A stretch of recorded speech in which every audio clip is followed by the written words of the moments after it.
Okay? So that might help us a little bit when we read this, but it's not. So what Jesus is having to do, they may not realize they're asking two questions, but they're really asking two questions.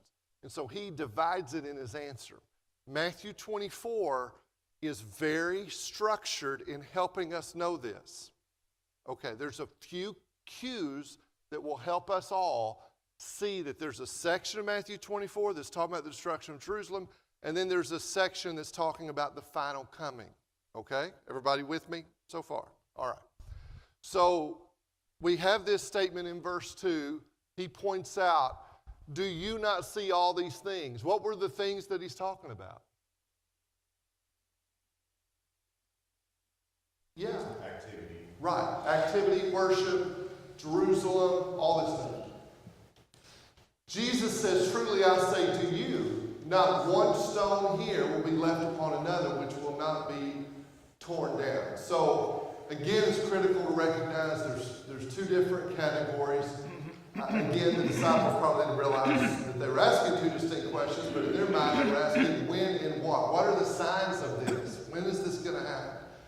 Now, this is another major point we've got to pick up on. There are some distinctions here. One of them is the first question about the destruction of Jerusalem. Are there going to be signs for them to recognize, to know it's impending, it's imminent, it's right here for the destruction of Jerusalem? Are there signs that will tell them the destruction of Jerusalem is close? Yes. Are there signs that will tell them about the final coming and that it's close? No.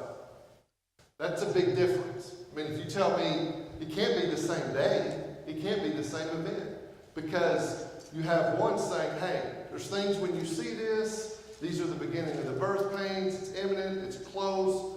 That's why not one Christian perished in the destruction of Jerusalem, according to Josephus, because they knew the things to look for. Primarily when they saw the Roman army surrounding the city of Jerusalem, it was a good time to get out. Okay. But there were other things. When it comes to the final day, though, who knows the timing of the final day? Only the Father. Does Jesus say whether or not he knew? He says he didn't. Only my Father knows. So that's just a fact. That's what the text says. He says only the Father knows. Now, it doesn't mean he's not divine or anything like that, but there is knowledge that only the Father has about this. Okay? Nobody else knows. By the way, so when you read all these books about, the Jerusalem Countdown by John Hagee in most religious bookstores and all that kind of stuff, most all of them are misinterpreting this text along with a lot of other things. Okay? But Jesus says nobody knows, which should be helpful to us. All right, so notice something. There's another phrase that I think is helpful on this. In this text, now there may be some other texts you could look at, but in this text in Matthew 24, you go, okay, how do I tell the difference? Well, there's a couple of things. One is, one of these events has signs associated with it, the other does not. Okay, that's a big help. But the other one is, and you'll notice in Matthew 24, you'll see in verse 22 the phrase, those days. He'll talk about those days of tribulation, okay? A lot of people just say, well, those days and that day, it's all the same. Not in this text, not in Matthew 24. Those days were the days of tribulation that were involved with the destruction of Jerusalem in AD 70. So to take those days and apply it to the future would be a problem, because that's not what's going on in Matthew 24. Now, that singular day, that day, is different than those days. So you have those days of tribulation, that's AD 70, destruction of Jerusalem. That day is not those days. That day is the final day. And that's the day that Jesus says only the Father knows when. Okay? So if you look at verse 22, that's another cue. If you'll look there in Matthew 24 and verse 22, unless those days, that tribulation associated with the destruction of Jerusalem, had been cut short, no life would have been saved. Now that doesn't mean, he's talking about the destruction of Jerusalem. that is a metaphor to describe how bad. And y'all, that destruction of Jerusalem was really bad, and we'll talk to that in just a moment. Okay, go ahead, Tom. Okay. You said the warnings they had on the destruction of Jerusalem. Is that what Jesus was referring to as he was led to Calvary when he addressed the women? Yes. Like, we could not, ye daughters of Jerusalem, I'm reading from Luke 23, weep not for yourselves and for your children, for behold, the days are coming. Is that the I'd have to look at that. Is that Luke 21? 23. As he's led to the cross, blessed are the barren, blessed are the, they say, for then they shall begin to say the mountains fall on us, and the hills cover us. For if they do these things in a green tree, what shall be done to dry? Are those ones? I believe so. And let me tell you why, and then we'll get back, but I want to address this. If you go back to the Old Testament prophets, and you look at the Old Testament prophets, they use the same kind of language about a coming calamity. Okay? And we're going to come back to this in Matthew 24 about the women not being pregnant and fleeing in the wintertime. If that's the final time that's going to happen in the twinkling of an eye, it doesn't make any sense. Why? It's not going to matter if you're pregnant or whether it's spring, summer, fall, or winter. At the end, it's coming in the twinkling of an eye. You're not going to be able to run anyway. I mean, you're not going to have time to do that. So what's it talking about? In that context, when he says pray that, your women aren't pregnant and that it's not wintertime, because they're having to leave Jerusalem and get out. Okay, so he's just saying you've got to get out of town. And I think that's judgment language, but I think in that context, that's probably what he's talking about. Yeah, because you got to remember, why is Jerusalem being destroyed? Right, rejected God, his covenant, and his Christ. And so these people that are weeping, I think his real point is God's enemies are going to be punished. And so we're weeping now, but retribution's coming. Go ahead, Alan. Does that answer you, Todd? Okay, go ahead.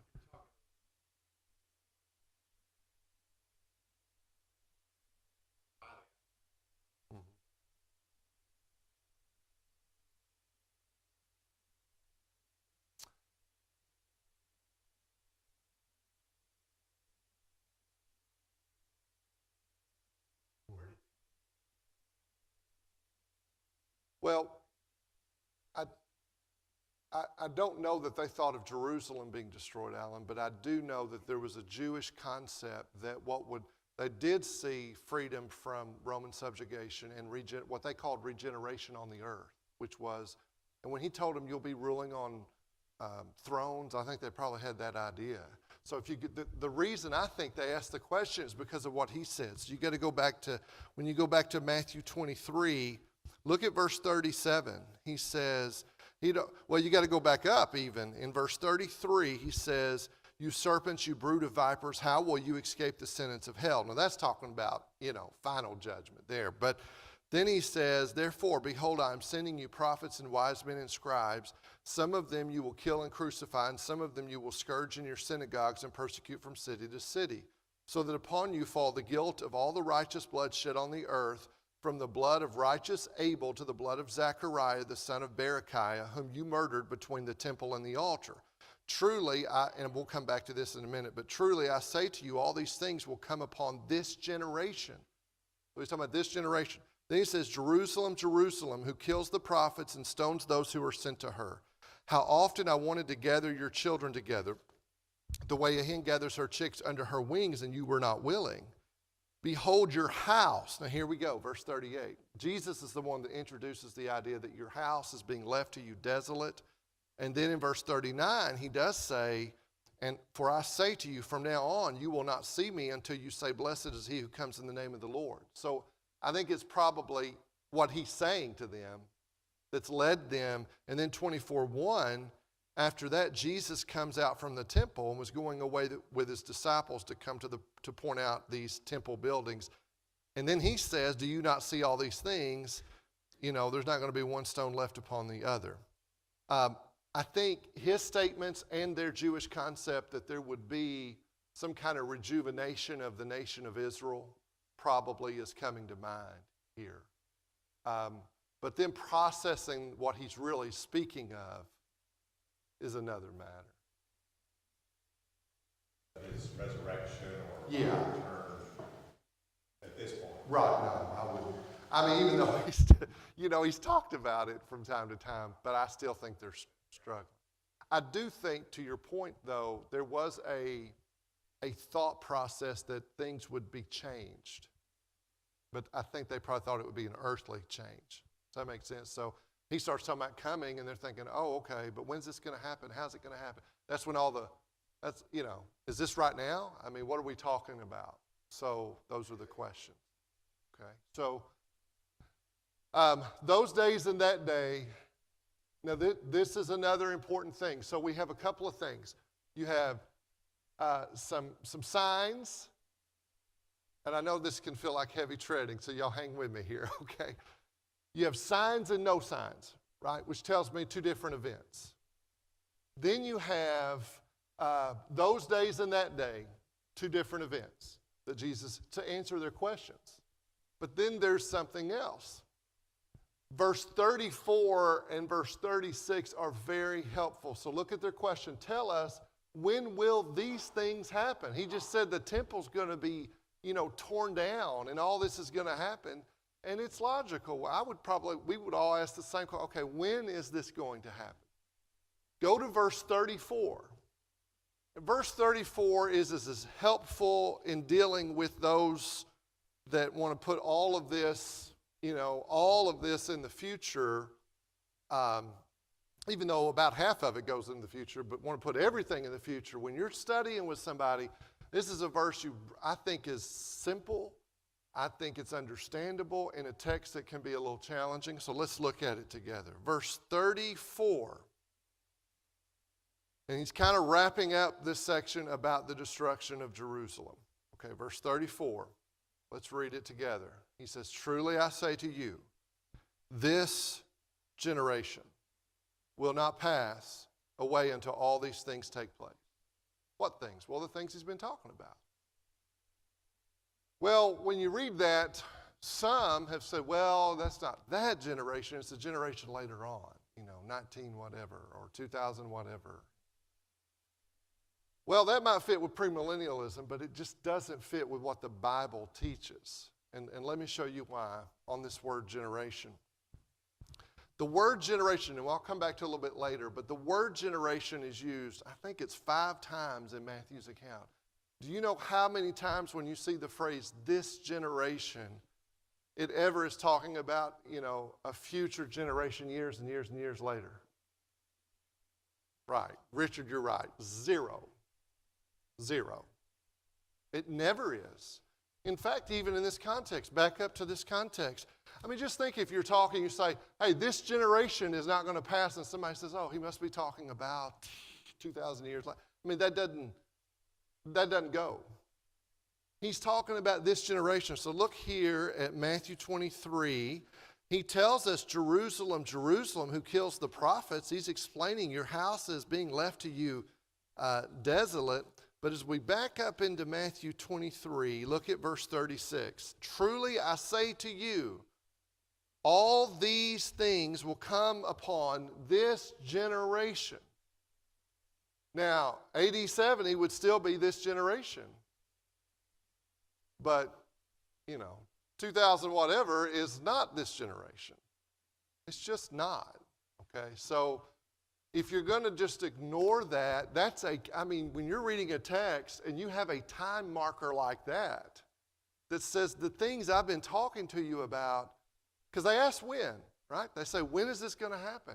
And he's telling them, he says, this generation won't pass till all these things be fulfilled. Well, if he's talking about AD 70, destruction of Jerusalem, that makes sense. You're like, okay, that makes sense. This generation's not passed till those things he's been talking about are fulfilled. If you try to apply, the general message of Matthew 24 and take all these signs and all that, it just doesn't fit what the Lord says we need to apply it to. Okay? All right. Anybody have a question about that? Anybody confused? If you get confused, just go read verse 34. This generation shall not pass till all these things be fulfilled. You go, well, we know what the things are. It's before verse 34. Okay? Now, again, you have, tell us when will these things happen? Well, this generation won't pass away. What will be the sign of your coming? That's parousia, your final coming, your personal coming, and the end of the world or age. Well, this is the answer, verse 36. Verse 36 is your answer to that question. But of that day and hour, no one knows. Here, he says, this generation won't pass till all these things take place. Here, he says, nobody knows. Not even the angels of heaven. Not even the Son when he's speaking, but the Father only. Okay? So he answered their questions. But what he has to do to answer their questions is show them there's two different events that we're dealing with. Okay. Let's see. So let's look at some of these signs. And the fact is, these things did happen before the destruction of Jerusalem. Matthew 24. Let's read verses 4 through 14. 4 through 14. Alan, can you get that one? Jesus answered and said to them, see to it that no one misleads you. For many will come in my name, saying, I am the Christ, and will mislead many. And you will be hearing of wars and rumors of wars. See that you're not frightened, for those things must take place, but that is not yet the end. For nation will rise against nation, and kingdom against kingdom. In various places there will be famines and earthquakes. But all these things are merely the beginning of birth pains. Then they will deliver you to tribulation, and will kill you, and you will be hated by all nations on account of my name. And at that time, many will fall away and will deliver up one another and hate one another. And many false prophets will arise and will mislead many, and become lawlessness. And because lawlessness is increased, most people's love will grow cold. But the one who endures to the end, he shall be saved. And this gospel of the kingdom shall be preached in the whole world for a witness to all the nations, and then the end shall come. Okay, let's work through this a little bit. There are words that you have in a given context that it's important that you let the context define for you. And in this case, end is one of them. So sometimes end is referring to the final end. It does in 1 Corinthians 15, but not always. So when you have a passage or a section that says, this generation shall not pass to all these things be fulfilled, and he's been talking about the end. Well, he's talking about the end of the Jewish state as it had been. Okay. But I will tell you this, there are times where there's judgment language and there's general principles that are true, whether you're talking about what they were going to go through at AD 70 or we're talking about the final judgment. And let me give you an example. And it's used in both ways. Verse 13, look at verse 13. But the one who endures to the end, he will be saved. Now, there's a sense in which that was true of AD 70. If you're a faithful Christian, you're going to get out of Jerusalem. But then there's a bigger point in which those who are faithful will persevere. Okay, so he takes that and he applies it in this section. Let's notice some of the things that he says were going to happen. He says, see to it that no one misleads you. For many will come in my name, saying, I am the Christ, and will mislead many. Did that happen before the destruction of Jerusalem? Apparently. Okay? So yes, it did. Actually, historically, if you go back, there were almost hundreds of Jewish men and other men that would pop up and say, hey, I'm here, I'm the Christ. Because remember, it's going to get worse and worse and worse until AD 70. And so they're saying, I'm here and I'm going to rescue everybody.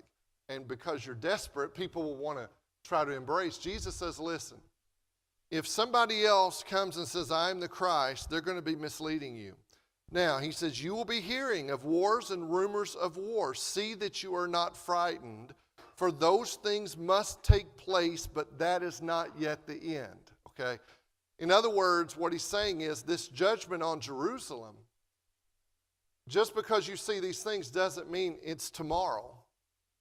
But he does say, if you keep reading with me, verse 7, for nation will rise against nation and kingdom against kingdom, and in various places, and there will be famines and earthquakes. But all these things are merely the beginning of the birth pains. Now, here's what's interesting. If you go back and read the history of what was going on, let's say 20 years before the destruction of Jerusalem, do you know all of these things were happening? And it's not just Josephus that says it's happening. In other words, there's going to be these worldwide events, and there's going to even be local events, not worldwide events, local events that are taking place, and people may be saying, oh, well, this must be the end. And he says even regarding the destruction of Jerusalem, it may be beginning, but it's not here yet, okay? So as far as there's signs of the beginning of the process, but they're not the signs you've got to get out of Jerusalem yet. So let's keep reading. He says, then they will deliver you to tribulation and will kill you. Well, we know that happened to the apostles and to the early church, and you'll be hated by all nations because of my name. That happened. And at that time, many will fall away and will betray one another and hate one another. Many false prophets will arise and will mislead many. Because lawlessness is increased, most people's love will grow cold. Now, look at verse 14. Somebody says, but Bruce, it says the gospel is going to be preached to the whole world. Well, let's go over to Colossians. I want to show you something that Paul says to the Colossians. Colossians 1. Let's read this. This may be helpful as to what the Lord's saying. And I think what he's saying is the known world, the gospel was going to be spread. And you remember, if you look at, let's say it's early 30s AD when you have the establishment of the church, and it's 70 AD, so during this time, the gospel is going to spread. Colossians 1, let's see, verse 23. Let's read verse 23. Todd, can you read that, please? Colossians 1:23.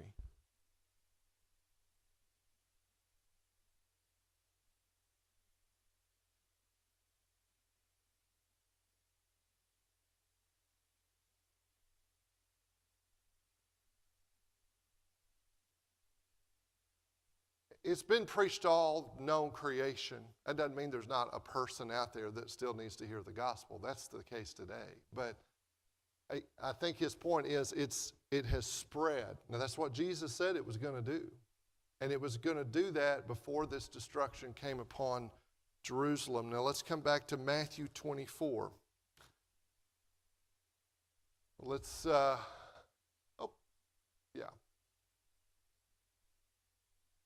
okay, this is a big one. Okay, this is the big one. The abomination of desolation. This is when they knew to get out. Now, Matthew 24:15 is another critical statement. This is one people use because it's referenced in Daniel, and they say, oh, that must be the end of time. Well, actually, it wasn't meant as the end of time in Daniel. We studied Daniel extensively, if y'all remember. I think you do. He talks about an abomination of desolation in Daniel. In that case, it was actually talking about a man. Does anybody know that? Boy, you get a lot of points if you remember this man's name. The Greek man that was going to bring persecution on Israel. We talked about him a lot in the book of Daniel. Oh, it's a hard one too. Anybody? Oh, you took my breath away. Okay, so it is. You looked it up online, didn't you, kindly? No, it's Antiochus Epiphanes was the guy's name. You remember we talked about how bad he was and all that? That's described as an abomination of desolation because Antiochus Epiphanes went into Jerusalem. He made, it was terrible. They were killing faithful Jews, and they were putting pigs up on their altar and all this terrible stuff. Well, the Jews, all you had to say was abomination of desolation. They knew the book of Daniel, and by this time, they knew about Antiochus Epiphanes. They knew what had happened. So when you say that, what they hear is, terrible despair in Jerusalem and the temple. That's what they're hearing. So Jesus takes that phrase, which is used in Daniel. And by the way, it's used 3 times, or twice explicitly, and really almost 3 times. Daniel 9, Daniel 11, and Daniel 12. But all you had to say to them is abomination of desolation. And they knew it wasn't going to be good. Okay, they knew it was some kind of calamity that was coming to Jerusalem is going to affect the temple, and Jews were going to die. Okay, that's I believe why this is up. Now here's the key. So you got verse 15. You see that? Somebody says, well, is that the end of the time, or is that AD 70? Well, what verse might you go to help you on that we've already looked at that's later on in Matthew 24? 34. When I told you 34 was important, you're reading verse 15 going, okay, wait a minute. Abomination of desolation, is that still future, or has that already happened? It's already happened. How do I know? 34 tells me, this generation shall not pass till all these things be fulfilled. So what Jesus is talking about can't be future, because he says it happened in that generation. Now, what did happen in that generation was AD 70, destruction in Jerusalem. Now, so that's verse 15. And he goes on to help us. This helps us know this isn't the very end of time. Well, I'll tell you what, let's look at, there's a passage that will help us. When Luke describes this, instead of, Matthew and Mark say abomination of desolation and quote from Daniel. Look at Luke 21. He's a little bit more explicit to tell you exactly what Jesus means by abomination of desolation. Look at Luke 21, and let's look at verse 20. Luke 21, verse 20. Dino, can you get that for me? But when we see Jerusalem pass with armies, then know that her desolation is at hand. Okay. When we see Jerusalem compassed with armies, surrounded by armies, that is the abomination of desolation that's about to happen. Now, guys, when Jerusalem was destroyed, and that helps us there. So I even wrote that down in my Bible to make a note there that's what he's talking about over here in Matthew 24. Let's talk about Jerusalem being destroyed. It wasn't like this was a situation where it happened in a week. Okay? It's over several years that this takes place. There are multiple Roman leaders that end up doing this, but just to help us appreciate this, which is pretty graphic, they surrounded them, and you can read secular history and find out a lot of these things too that fit very well with what Jesus is saying. But they surround them, and there's a moment, there's a time period where, for strategically unknown reasons, they back up and they they put the clamps down, and then they let up, and people can get out, which is interesting. Because Jesus says to the Christians, when you see the city surrounded, get out. And we're going to read that in just a minute. Again, that doesn't fit with the very end of time, because that's in the twinkling of an eye. But it does fit very well with what they did, what Christians did. Well, so the Christians got out. But then after that, they put the clamps back down. And nothing's going in and nothing's coming out. Nothing. Which means people are going to starve to death. Slowly and gradually. It's bad. This is before they actually go in there and really tear down the temple and do all this other stuff. Cannibalism begins to happen. Parents having to decide, how are we going to survive? Do we just go ahead and die? Is there cannibalism with your own physical family? It was bad.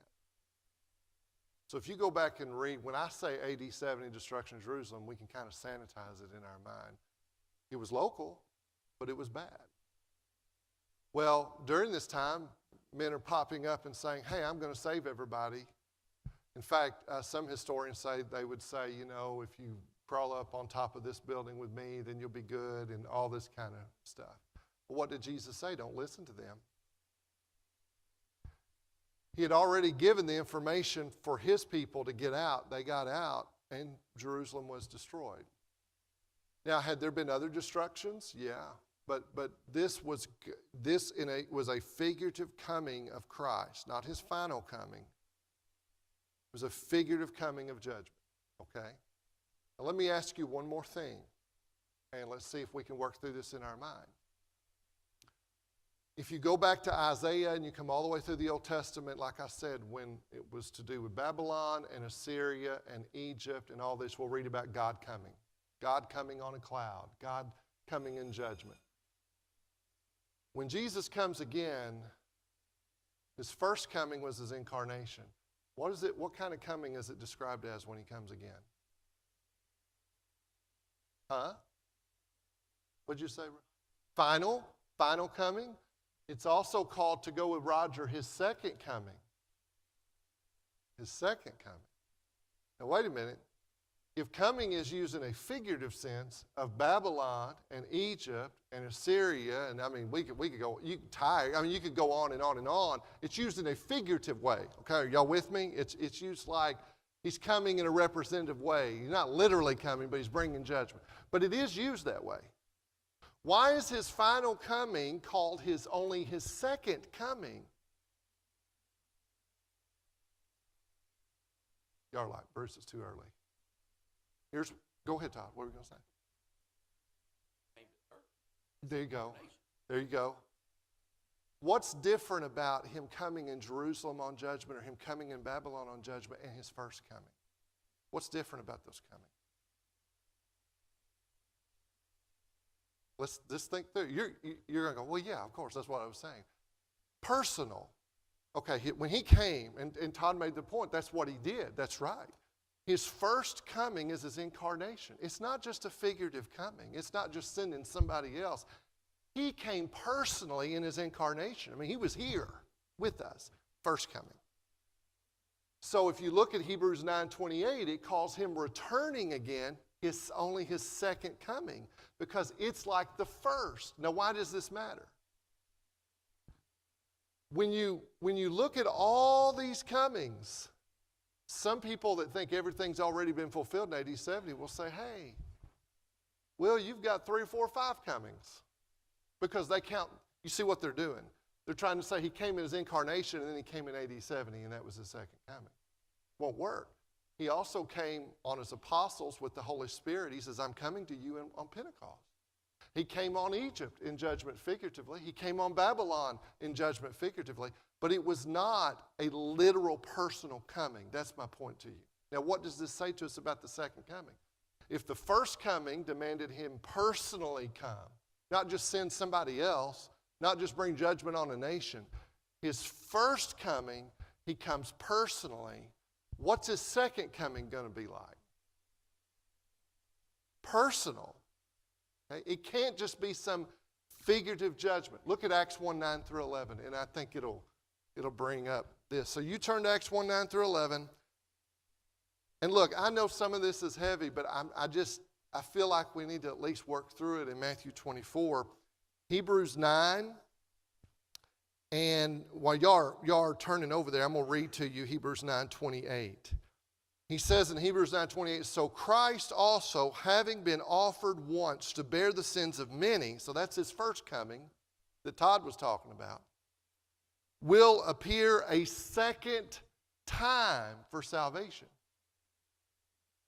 Literally, like personally, in the flesh, glorified body. Now let's read Acts 1:9 through 11. Acts chapter 1, 9 through 11. Let's see. Ryan, can you read that, please? Now when he had spoken these things while they watched, he was taken up, and a cloud received him out of their sight. And while they looked steadfastly toward heaven as he went up, behold, 2 men stood by them in white apparel, who also said, Men of Galilee, why do you stand gazing up into heaven? The same Jesus who was taken up from you into heaven will so come in like manner as you saw him go into heaven. Okay, now, hearing what Ryan wrote. How's Jesus going to come again? Just like he went away. How did he go away? In a glorified body, in his resurrected body, personally. He went away. He's going to come back like that. Thus, if we're talking about his first coming being personal, then his second coming is going to be personal. There are figurative comings in the Bible, but that doesn't change that. Do y'all see what I'm saying? So you're going to read sometimes about him coming in judgment, but that's not his final coming. His final coming is still the future. So when you read through the Bible, you may come across and go, wait a minute, it talks about his coming a second time, but I know he came through the Holy Spirit and he came in judgment and he came. It's a different kind of coming. Okay, now, before we end, Matthew 24, just read the rest of this chapter, but what I want you to do for me as you read through is notice verses, when you get to verse 36 through 41, or 36 through 51, I want you to try to read that and notice the differences in that section and the earlier section. And I know this is kind of heavy, but I think if you'll read Matthew 24 and you'll see that transition in verse 36, and you'll remember, just please remember verse 34. This generation shall not pass till all these things be fulfilled, and that there's a transition in 36. It's really going to simplify what you're trying to do here. We'll stop there.